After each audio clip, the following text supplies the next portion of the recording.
I changed the locks on my grandmother's house after my cousins tried to move in and take over while she was in the hospital. Now they're threatening legal action and turn the whole family against me. I, 34F, never thought I'd be posting here, but I'm at my wit's end and need some outside perspective.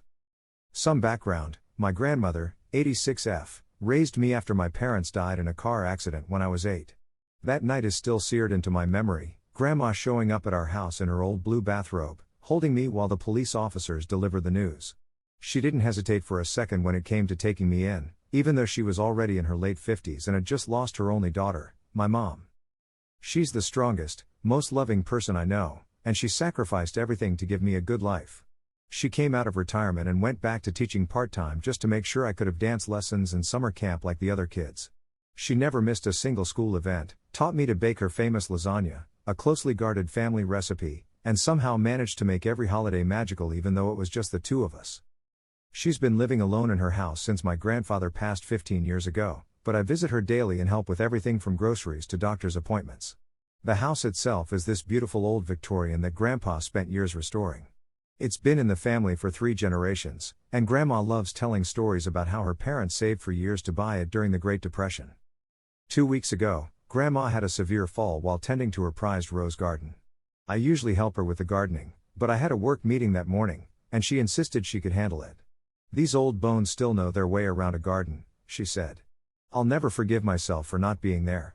She broke her hip and lay there for almost an hour before the neighbors kid heard her calling for help. She's currently in the hospital recovering from surgery, and her doctors say she'll need at least 2 to 3 months of rehabilitation before she can return home. The surgery went well, but the recovery process is complicated by her age and some underlying osteoporosis. This is where the drama begins. Enter my cousins, Mark, 42M, and Sarah, 39F. To really understand this situation, you need to know about these two parasites. They've always been the problem children of the family. Both are perpetually unemployed and constantly looking for handouts. Mark has been married 3 times, each marriage ending when his wives realized he was living off their income while working on his screenplay. Sarah married her high school boyfriend Todd, and they've spent the last 20 years bouncing between relatives' homes, always with some story about why they just need a little help until they get back on their feet. They visit Grandma maybe once a year at Christmas, and only when they need money. They've borrowed thousands from her over the years and never paid a cent back. Last Christmas, I overheard Sarah asking Grandma for $5,000 to start a business, which turned out to be some pyramid scheme selling essential oils. Grandma, being the loving person she is, actually considered it until I intervened. The day after Grandma was admitted to the hospital, I went to her house to water her plants and check on things. Her roses need daily attention, and I knew she'd be devastated if they died while she was away. To my absolute shock, I found Mark, Sarah, and their respective spouses moving furniture into the house. They had somehow gotten a spare key, probably copied it during their last visit, and were literally in the process of claiming bedrooms. I stood in the doorway, watching in horror as Sarah's husband Todd was attempting to move Grandpa's antique desk out of the study. "Oh, hey cousin," Sarah chirped, as if this was completely normal. "We thought we'd surprise everyone by helping out." When I confronted them, Sarah had the audacity to say, "Well, someone needs to take care of the house while Grandma's away. Besides, she always said family is welcome here." She was wearing one of Grandma's aprons and had already started rearranging the kitchen cupboards. Mark chimed in with, "Yeah, and it's not like you own the place. We have just as much right to be here as you do." He was sprawled on Grandma's couch, feet up on her coffee table, beer in hand at 2 p.m. "Besides," he added, "Mom thinks it's a great idea. Safety in numbers, right?" Their spouses just stood there awkwardly, Todd still holding one end of Grandpa's desk, and Mark's latest wife, Jennifer? I can never keep track, scrolling on her phone as if this was all perfectly normal. I was livid. These vultures were trying to take advantage of Grandma's situation to solve their housing problems. I later found out they'd both been evicted from their respective rentals for non-payment. I told them they needed to leave immediately, but they refused. Sarah even had the nerve to say they were doing Grandma a favor by house sitting. "Think about it," she said, trying to sound reasonable. "This way, you won't have to come by every day. We can take care of everything, and you can focus on your job." The way she said job made it sound like a dirty word. That night, I couldn't sleep.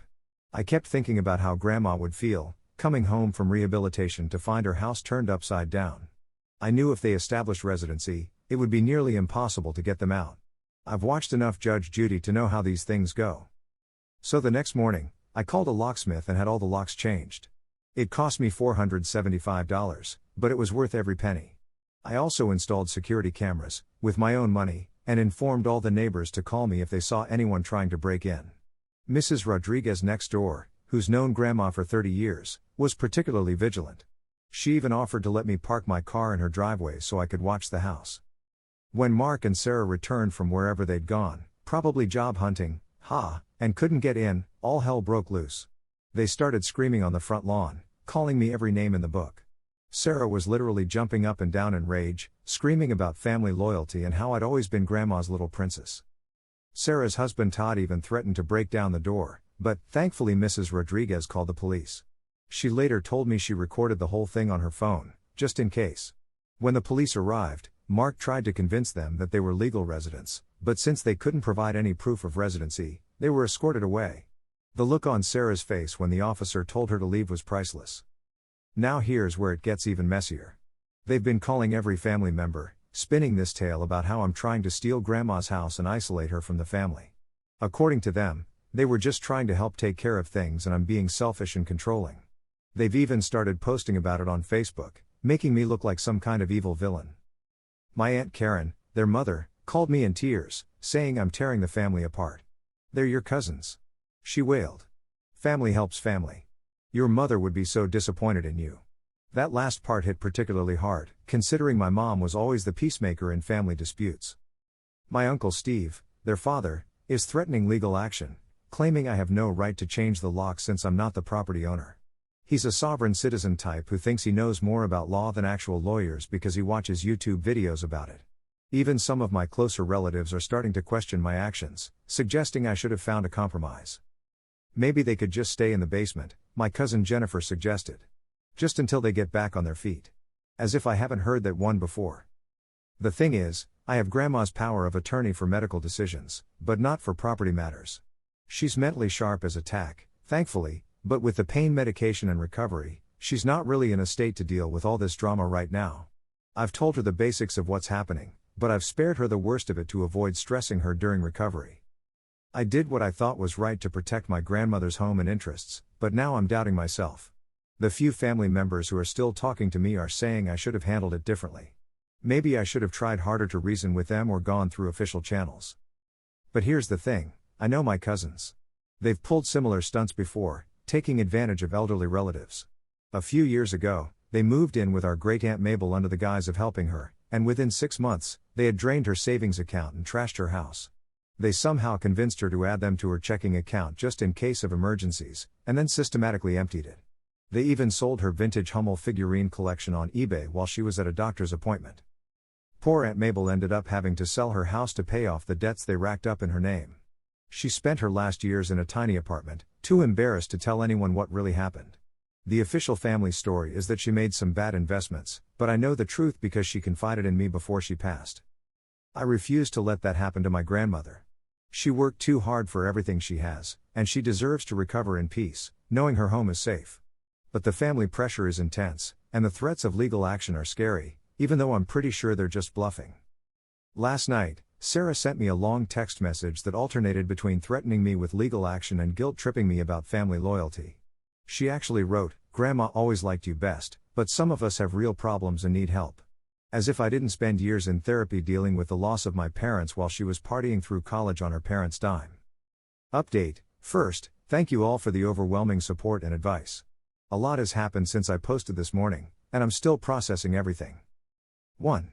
I spoke with Grandma's lawyer, the same one who helped with the medical POA. He's this wonderful older gentleman who's known our family for years, and he actually laughed when I told him what happened. He assured me that I acted within my rights to protect the property from unauthorized occupancy. Changing locks to prevent squatters is not the same as changing locks to keep out legal residents, he explained. He's drafting cease and desist letters to Mark and Sarah, and he's already documented everything in case we need to file for a restraining order. 2. I visited Grandma this afternoon and had to tell her everything because she could tell something was wrong. I tried to soften the blow, but she kept pressing for details. Her reaction shocked everyone. She got so angry that the nurse had to come in and check her blood pressure. "Those ungrateful little sneaks," she exclaimed, "and let me tell you, When my sweet grandmother starts using words like that, you know it's serious. 3. You should have seen Mark and Sarah's faces when Grandma FaceTimed them from her hospital bed. My quiet, gentle grandmother transformed into a force of nature. She ripped them a new one, told them they were disgraceful, and that if they ever tried something like this again, she would write them out of her will entirely. And don't think I won't. She added. I may be old, but I'm not senile, and I'm certainly not stupid. She also demanded they return any spare keys they might have. Mark tried to interrupt with some excuse about, but Aunt Karen said. And Grandma shut him down so fast I actually felt a little sorry for him. Almost. 4. The real kicker? Turns out they had already listed her address as their residence on some job applications and were planning to start receiving mail there to establish residency. Mrs. Rodriguez found some envelopes that had fallen out of Sarah's purse during their lawn tantrum and brought them to me. They had already started the process of changing their mailing addresses. There were also some pre-approved credit card offers in their address to Sarah at Grandma's address, which really makes me wonder what they were planning. 5. My Aunt Karen, their mom, called to apologize. Apparently, Mark and Sarah told her a completely different story about me changing the locks while they were just dropping off some meals for when Grandma comes home. When she learned the truth, she was mortified. I should have known better, she admitted. They told me they were cooking meals for her recovery, but neither of them has cooked a decent meal in their lives. She also revealed that they'd recently asked her for money to pay their rent, but she'd refused because she's finally learning to stop enabling them. The family is still somewhat divided, but most people are coming around now that Grandma has made her feelings clear. Uncle Steve is still making vague legal threats, but even his wife told him to shut up and stop embarrassing himself. Some relatives are still saying I should have handled it more diplomatically, but I stand by my decision. The locks are staying changed, the cameras are staying up, and Mark and Sarah can die mad about it. To those suggesting I get property POA as well, Grandma's lawyer is already working on it. We're also discussing setting up a trust to protect her assets long term. The lawyer suggested it after hearing about the Aunt Mabel situation, and Grandma agreed immediately. I work too hard for everything I have, she said. I want to make sure it goes to people who will respect it. Thank you all for helping me feel less crazy. Sometimes doing the right thing feels wrong when everyone's against you, but I'm glad I trusted my gut on this one. Special shout out to Mrs. Rodriguez for being an MVP neighbor and to Grandma's lawyer for taking my calls on a weekend. Final update, for those asking about legal consequences, Mark and Sarah sent a laughably amateur legal notice, clearly written by them, not a lawyer, demanding access to the house. It was full of misspellings and random capitalized words, looking like something straight out of our /sovereign citizen. My favorite part was where they claimed ancestral rights of domicile, whatever that means. My grandmother's lawyer responded with a formal letter threatening to pursue harassment charges if they continue. He also included copies of the police report from their lawn tantrum and Mrs. Rodriguez's video. They've been surprisingly quiet since then, though Sarah did post a vague Facebook status about toxic family members and karma. The security cameras caught them driving by the house a few times, but they haven't tried to approach. Mrs. Rodriguez's grandson, who's studying computer science, helped me set up motion alerts on my phone, so I get notified any time someone approaches the property. Grandma's recovery is going well, and her spirits are high. Physical therapy is tough, but she's determined to get back to her garden. Those roses won't prune themselves, she says. She's already talking about hosting a family dinner when she gets home, minus 2 couples, of course. She's also insisted on paying me back for the locks and cameras, though I tried to refuse. The best part? Yesterday, while I was helping her organize her hospital room, she pulled me close and said, "You know, your mother would be so proud of you. You protected our home just like she would have." I burst into tears right there in the hospital room. So no, I don't think I'm the asshole. I'm just a granddaughter protecting the woman who gave me everything. And I'd do it all again in a heartbeat. Edit. Wow. This blew up overnight. Thank you for all the awards and kind comments.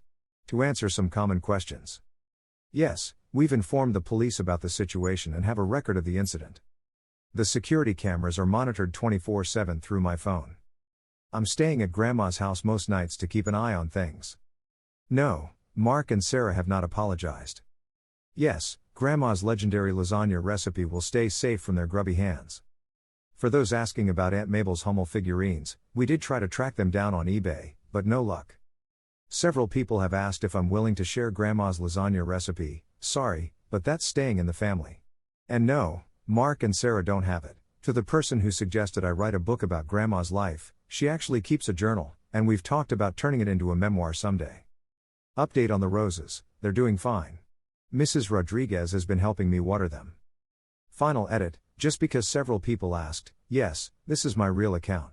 No, I won't be sharing any identifying details. And yes, the house really is as beautiful as it sounds. Small update, 3 months later. Hey everyone.